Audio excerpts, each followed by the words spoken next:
The entire past week was festive in the cave. They either inaugurated a godlike rat, or marched in front of it on May 9, promising great retribution to the Western world and collecting tens of thousands of organisms for a march on Kharkov.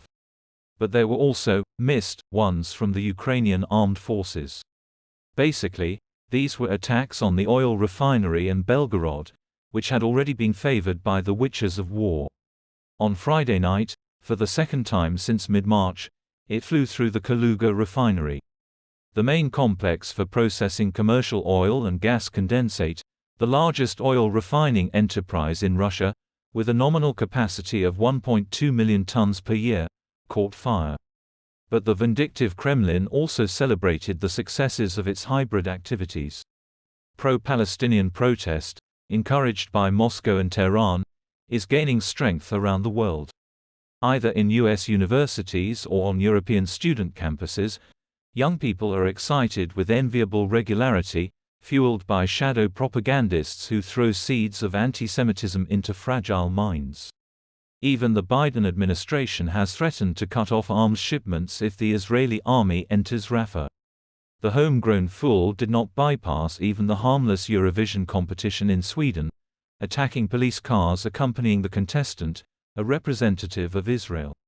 And this is the first part of the Kremlin ballet, which will only develop every day.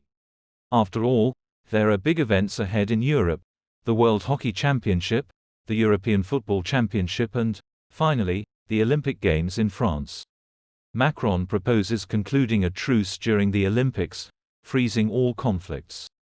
But Israel will not stop until it destroys Hamas, and Putin even more so. His goal is to capture all of Ukraine, and war and death guarantee him power and life. So at the Olympics, not only sports passions will rage, but the rat's ability to spoil humanity will manifest itself in full force. Sabotage and terrorist attacks should keep the Kremlin's opponents on edge. The Kremlin's immediate task is to take as many territories as possible before American help arrives. Nuclear show-offs fanned out from the front podium and the hungover pages of Medvedimka are intended to scare the West into supporting Ukraine. The Kremlin is afraid that the collective West will decide to create a pro-Ukrainian anti-Putin coalition, bypassing NATO. Because it's one thing to squeal about a hybrid war with a hated alliance, and quite another to come under real attack from the West, which is bigger, stronger and has more modern types of weapons. Xi Jinping's visit to France, his meeting with Ursula von der Leyen and Macron, excited Putin.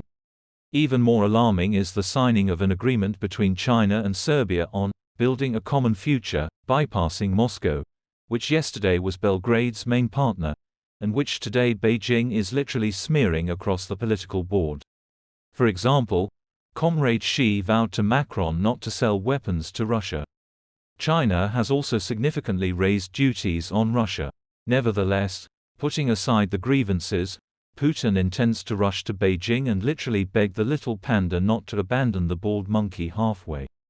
But, judging by the panda's latest European adventures, the Kremlin rat meat will be received warmly and affectionately, and then it turns out that it was just a well-scented fluffy ass. In the meantime, Putin is busy shuffling the supreme heads of the fur farm. Reappointed Mishustin to the post of head of the government. Wool experts predict Patrushev Jr. to be appointed Deputy Prime Minister, which will qualitatively strengthen the influence of this FSB clan. But everyone is waiting. What will happen to Shoigu? In the paradigm of the coming change of elites from the old, snickering ones, to the young, hungry and ready for any atrocities at the cattle station, it would be logical to blame all the failures on the tiger reindeer herder and his entourage, after which with new howls, rush to Ukraine, growling and frightening Western Easter cakes. So far, these are heart-rending demonstrative tests of the readiness of non-strategic nuclear forces for their possible use, together with Russia's satellite, Belarus. And attacks on Ukraine with ballistic missiles from the south and north simultaneously. Putin needs maximum success while Ukraine is weakened. And he's in a hurry. The head of the German Ministry of Defense said that Germany will purchase 3 HIMARS multiple launch rocket systems from the United States and transfer them to Kyiv. Before meeting with Pentagon Chief Austin, Pistorius visited a defense company that produces Patriot and Stinger, as well as missiles of various classes and types, and agreed on a possible reduction in delivery times for military products. And Lithuanian Foreign Minister Landsbergis did not rule out sending Lithuanian military specialists to Ukraine as soon as it requests it.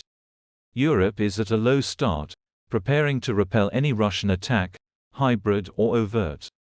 Schematicians were also pressed on the issue of using Starlink technologies. The United States has blocked the illegal use of Starlink satellite terminals by the Russian Army. Deputy Secretary of Defense for Space Affairs John Plum announced the solution to this problem. The season of final showdowns with the cave begins. The traps are set. All that remains is to force the rat to commit an act of despair, after which she will not live.